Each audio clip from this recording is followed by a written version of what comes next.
sur Pour ceux qui ne me connaissent pas, je suis Ferdi, head coach emploi et carrière. Donc, le but, en fait, de ce live, c'est d'aider du monde. Vraiment, on a décidé, Vicky et moi, d'aider le maximum de personnes, d'apporter tout ce que nous pouvons aux personnes qui nous suivent de partout dans le monde. Et ma mission, vraiment, c'est d'aider les immigrants à propulser leur carrière dans leur pays d'accueil. Donc, tous les immigrants, je fais ça depuis pratiquement 3 ans aujourd'hui. Et plus de 95% de mes clients, de mes coachés sont en Europe, au Canada et aux États-Unis. Et il y a beaucoup de personnes qui me sont revenues avec des questions concernant l'immigration et je n'arrivais pas toujours à leur donner des réponses adéquates. Et je me suis posé la question de savoir comment est-ce que je pourrais aider le maximum de personnes. Alors, j'ai eu la chance de tomber sur la très talentueuse Vicky Kay, qui est vraiment très passionnée et experte dans le domaine de l'immigration. Elle est coach en immigration. Elle a plus de 20 000 abonnés sur sa chaîne YouTube. Donc, je me suis dit, comment est-ce que je pourrais faire pour aider le maximum de personnes? Donc, j'ai demandé une offre de collaboration avec elle et elle a accepté. Donc, merci beaucoup, Vicky, d'avoir accepté mon invitation. Bonjour, Vicky. Bonjour, Ferdi. Bonjour, coach.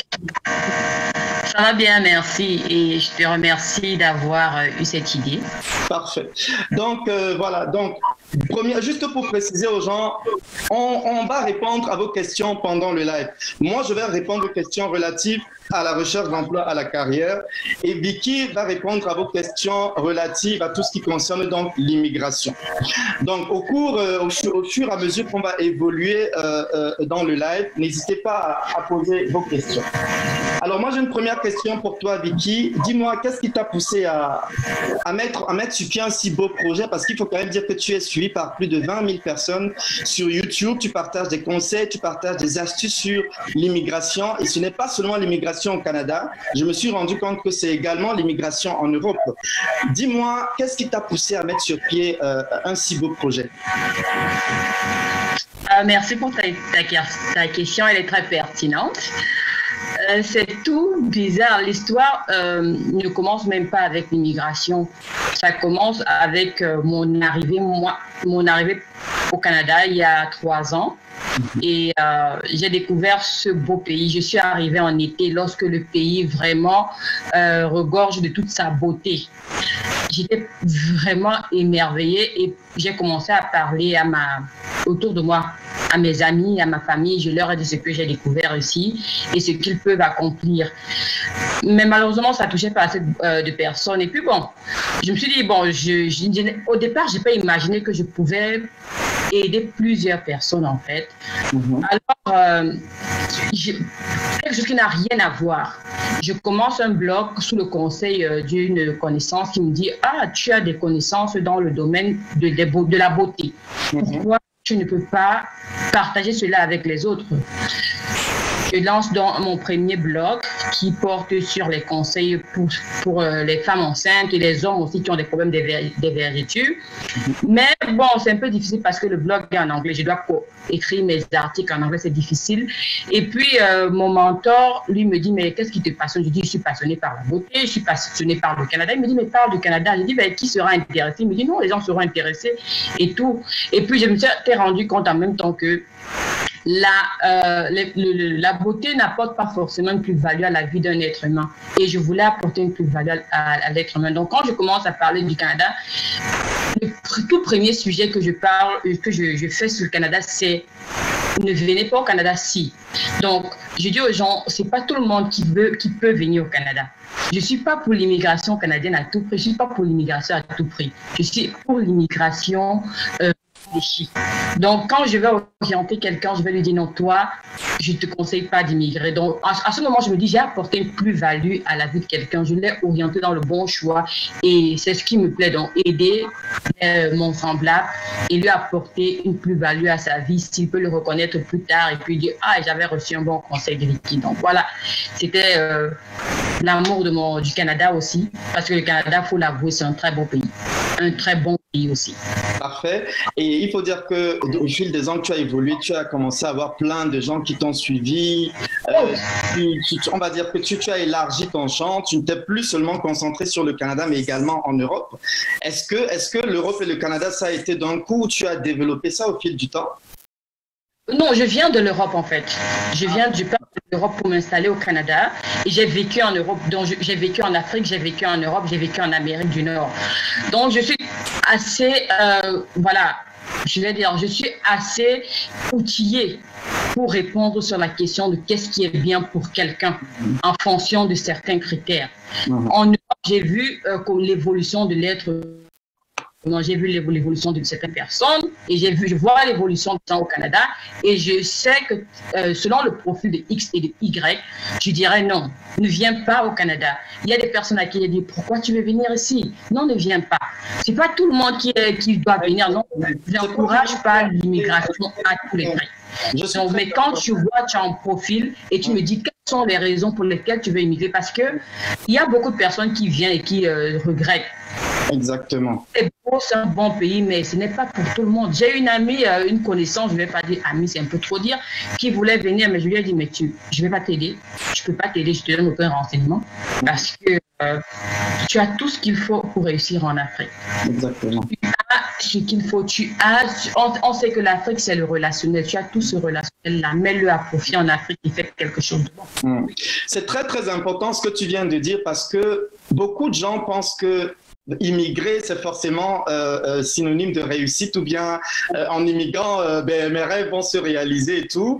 Et c'est aussi le cas de dire que tout le monde n'est pas forcément appelé à immigrer. Hein. Tout le monde, il y a des gens qui sont appelés à réussir dans leur pays, sans aller. Et je les encourage. Il y a quelqu'un, elle a un chauffeur, elle a des ménagères. Je dis, mais tu vas pas avoir ça ici. Tu penses que si je pouvais avoir ça en Afrique, je ne serais pas resté en Afrique.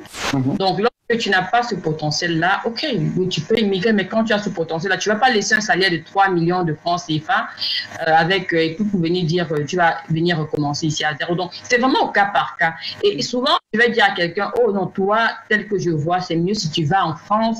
Ah non, c'est mieux si tu vas en Allemagne. Donc, ça dépend en plus que j'ai des membres de la famille un peu de partout dans le monde. Donc, je sais telle personne est mieux faite pour là-bas et puis voilà. Donc, j'encourage vraiment les gens à ouvrir leur esprit, quoi.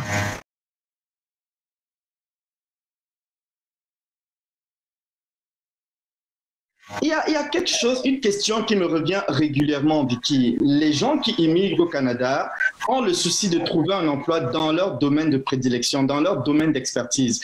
Et souvent, c'est souvent difficile. Et c'est une question qui revient beaucoup. C'est devenu une problématique réelle pour les gens quand ils arrivent ici de trouver un emploi dans leur domaine. Ce qui est tout à fait normal parce que si tu es parti de ton pays en Afrique ou si tu es parti de ton pays d'origine, ayant de l'expérience dans le domaine, je sais pas moi, par exemple, du marketing ou bien dans le domaine, je sais pas moi, des finances, ben, tu voudrais continuer à exceller dans ce même domaine quand tu arrives dans ton pays d'accueil.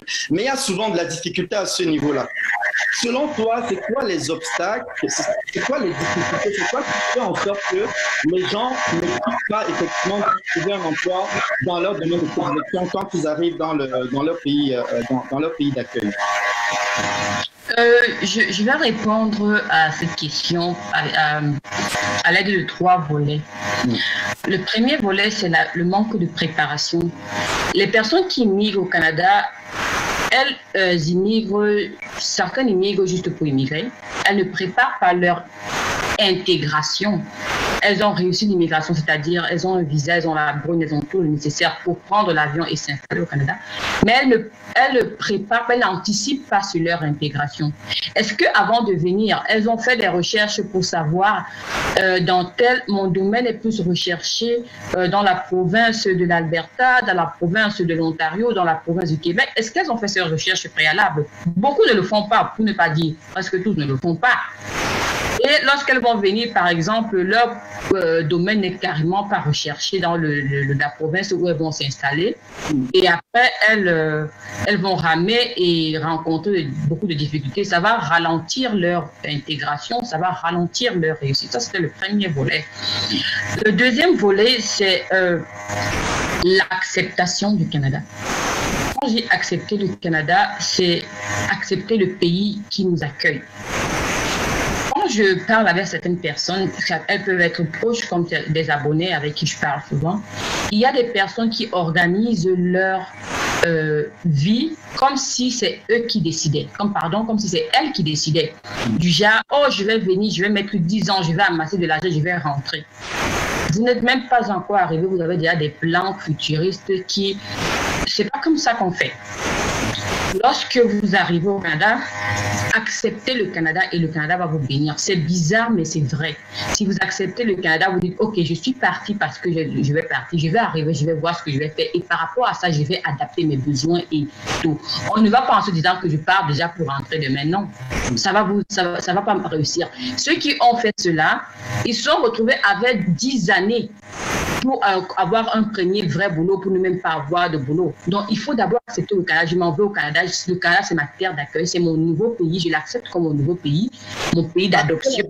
J'accepte mon nouveau pays. Oui, j'accepte mon nouveau pays. J'accepte l'hiver qui sera rude. J'accepte de faire avec.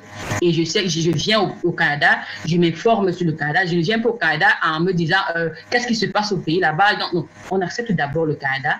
Et lorsqu'on a trouvé sa voie, à ce moment, on peut dire, OK, qu'est-ce qui se passe au pays? Mais on doit d'abord se trouver avant de commencer à regarder en arrière. Si on ne s'est pas trouvé, on est perdu entre le Canada, l'Afrique ou l'Europe, on est perdu. On n'est pas focus. On doit être focus. Et maintenant, le troisième volet, c'est l'état d'esprit. Nous sommes francophones. Nous, les francophones, on a un sérieux problème d'état d'esprit. Nous n'avons pas une très bonne ouverture d'esprit. Donc, si on n'a pas l'ouverture d'esprit pour se dire, ça, c'est un nouveau pays. Ça veut dire que quoi? Ça veut dire que je dois être appelé comment je vais, excusez-moi, je vais utiliser un terme en anglais parce que le mot francophone m'échappe. Face. Oui. Donc, on n'est pas appelé, on ne veut pas faire les challenges, on va voir ça comme une difficulté. Non, mais les challenges sont faits pour nous construire. Les challenges sont faits. Et ça fait partie du processus. Ça fait partie du processus. S'il n'y a pas de challenge, la vie n'a pas de sens. Il faut faire ce challenge-là pour pouvoir évoluer, pour pouvoir se dire, OK, j'ai quelque chose à apprendre. Moi, j'ai fait ma part de challenge. Et chacun, donc, généralement, des personnes vont se dire, oh, c'est trop difficile, j'abandonne. Non. Si un nouvel immigrant arrive, il n'est pas forcément obligé de dire, j'ai appris la mécanique à l'école. Si je ne fais pas la mécanique, j'abandonne. Non. Il faut ouvrir son esprit. Moi, moi seul, j'ai tellement de background que souvent je m'y perds. Donc, quelqu'un m'a dit un jour, un être humain doit avoir 7 domaines d'expertise. Et c'est pas faux. Au départ, je lui ai ri à la gueule, mais il avait raison. Donc, si vous arrivez au Canada et vous vous rendez compte que non, la mécanique ici n'est pas, je ne peux pas faire mécanique, alors je m'adapte dans l'environnement dans lequel je vis. Je m'adapte à cet environnement-là. J'ouvre mon esprit, je dis qu'est-ce que l'environnement m'offre et je m'adapte à cela. Parfait. Très bien répondu. Je vais juste rajouter à ce que tu as dit pour éclairer beaucoup les gens qui nous suivent. Vous devez comprendre que le Canada, en fait, les provinces, en fait, fonctionnent comme des États. Ça veut dire que le Québec que vous voyez là, c'est comme un État. Le Québec a ses lois, le Québec a sa manière de fonctionner, le Québec a sa particularité. Quand vous quittez le Québec pour aller en Ontario, ils ont leur façon de faire, ils ont leur particularité. Quand vous quittez l'Ontario pour aller en Colombie-Britannique, donc les différentes provinces du Canada que vous voyez là, ça fonctionne un peu comme les États. Donc, ça veut dire que les réalités du Québec peuvent ne pas être les réalités de l'Ontario. La manière de penser des gens de l'Ontario peut être complètement différente de la manière dont les gens du Québec pensent. Donc, il faut le cas. Exactement. Il faut beaucoup comprendre ça lorsque vous voulez venir au Canada. Le Canada, c'est un très grand pays et ça fonctionne vraiment. C'est des États dans un pays. Ça, c'est le premier point. Le deuxième point que je voulais relever, c'est que, comme tu le disais si bien, je pense que c'était ton deuxième point, il faut vraiment accepter votre nouvel environnement. Et lorsque vous quittez votre pays pour venir au Canada, il y a des gens qui font d'abord l'essai, qui viennent d'abord en vacances 2 mois, ils tâtent un peu après. Moi, ce que je conseille aux gens, si vous avez pris une décision et que vous voulez vous lancer, lancez-vous. Parce qu'il y a des gens qui sont venus 1 mois, 2 mois, ils ont vu et puis ils ont eu peur, ils sont retournés.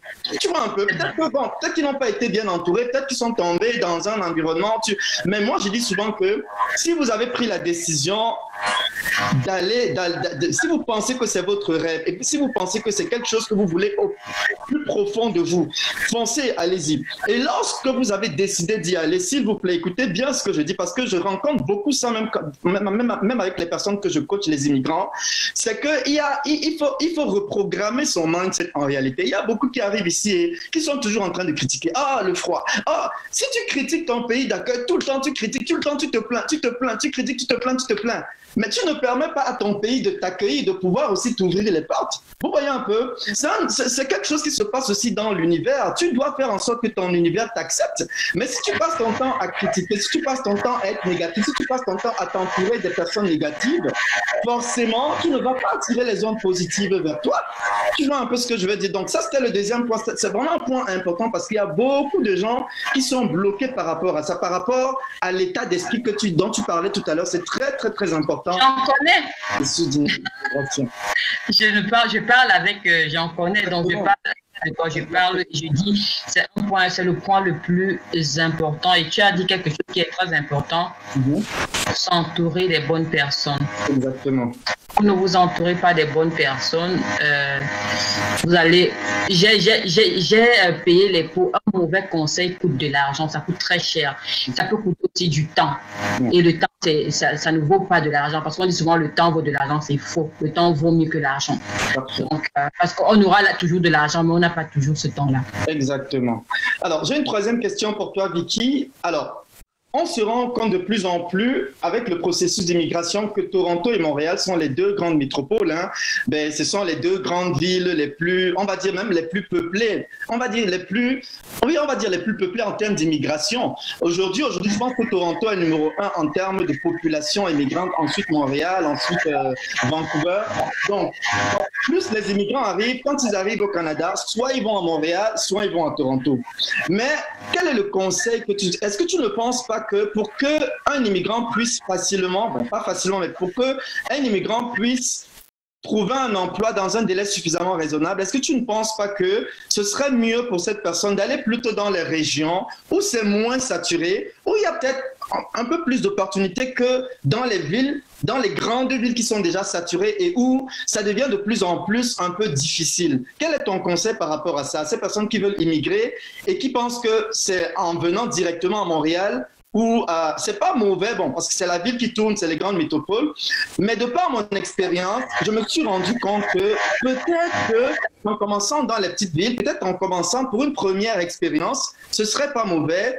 Peut-être plus tard, rentrer dans les grandes villes. Quel est ton point de vue par rapport à ça, de par ton expérience de coach en immigration?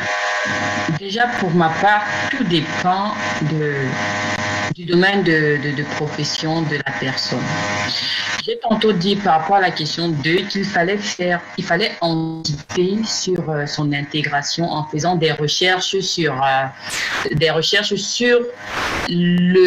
province qui offrait le plus d'opportunités par rapport au domaine de profession de la personne qui immigre.